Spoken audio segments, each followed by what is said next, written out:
স্বাগতম জানাচ্ছি বাংলাভিউ সরাসরি সম্প্রচারে। স্টুডিও থেকে যুক্ত হয়েছে আমি শ্রাবণী তালুকদার। জানিয়ে দেব আমাদের হাতে থাকা এখনকার আপডেট সমূহ। সিলেট সিটি কর্পোরেশনের নির্মাণাধীন ভবন থেকে একটি স্টিলের পাইপ পড়ে এক পথচারীর মৃত্যু ঘটেছে। শনিবার দুপুর 2টার দিকে এই ঘটনাটি ঘটেছে। জানা গেছে দুপুর 2টার দিকে সিটি কর্পোরেশনের নির্মাণাধীন একটি ভবনের 12 তলার ছাদ থেকে হঠাৎ করে একটি স্টিলের পাইপ সিটি মার্কেটের ভিতরে ওই পথচারীর মাথায় পড়ে যায় এবং তিনি তৎক্ষণাৎ মাথা ঘুরে পড়ে যান এবং মাটিতে লুটিয়ে পড়ার পর স্থানীয়রা তাকে উদ্ধার করে এমএজি ওসমান মেডিকেল কলেজ হাসপাতালে নিয়ে যায় এবং কর্তব্যরত চিকিৎসক তাকে মৃত ঘোষণা করেন। সিটি কর্পোরেশনের গণসংযোগ বিভাগ জানিয়েছে, নিহত ব্যক্তি সেনাবাহিনীর ল্যান্স কর্পোরাল মোহাম্মদ দেলোয়ার হোসেন। তিনি 50 ফিল্ড রেজিমেন্ট আর্টিলারি 17 ডিভিশন সিলেটে কর্মরত ছিলেন। নিহত সেনা সদস্য মেহেরপুর জেলার রাংনী থানার জগিরগাফর রায়পুর গ্রামের বাসিন্দা। সিলেট কোতোয়ালি থানার ভারপ্রাপ্ত কর্মকর্তা মোহাম্মদ আলী মাহমুদ বলেছেন, নিরাপত্তা ব্যবস্থা ছাড়াই নির্মাণ কাজের জন্য নগর ভবনের নির্মাণ কাজে জড়িত ঠিকাদারি প্রতিষ্ঠানের 9 জনকে আটক করা হয়েছে। নিহতের মরদেহ ওসমানী মেডিকেল কলেজ হাসপাতালের মর্গে রাখা আছে। সিটি কর্পোরেশনের মেয়র আরিফুল হক চৌধুরী ঘটনাস্থলে ছুটে গিয়েছেন এবং নগর ভবনের 11 ও 12 তলার বিল্ডিং এর তদন্তের কাজ করা হচ্ছে বলে তিনি জানিয়েছেন এবং 11 এবং 12 তলার নির্মাণ কাজ চলছে। আজ দুপুরে নির্মাণ কাজ চলাকালে এই দুর্ঘটনাটি ঘটে।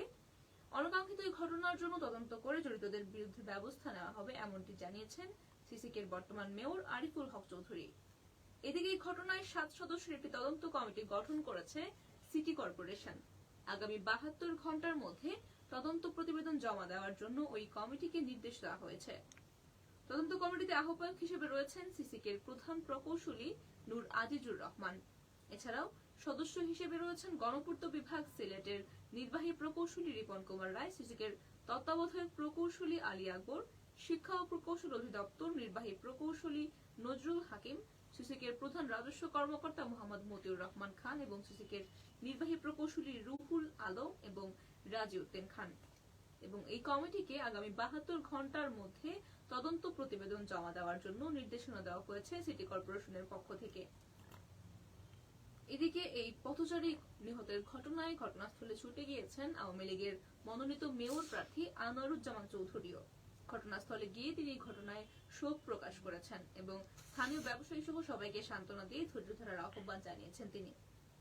আনোয়ারুজ্জামান বলেছেন, এটা একটি দুর্ঘটনা কারো দুর্বলতা প্রমাণিত হলে তার বিরুদ্ধে ব্যবস্থা নেওয়া হবে।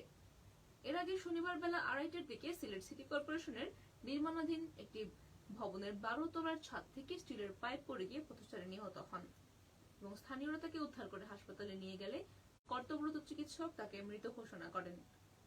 এই ঘটনায় তৎক্ষণাৎ ঘটনাস্থলে ছুটে যান সিসিকের বর্তমান মেয়র আরিফুল হক চৌধুরী এবং আওয়ামী লীগ মনোনীত মেয়র প্রার্থী আনোয়ারুজ্জামান চৌধুরী।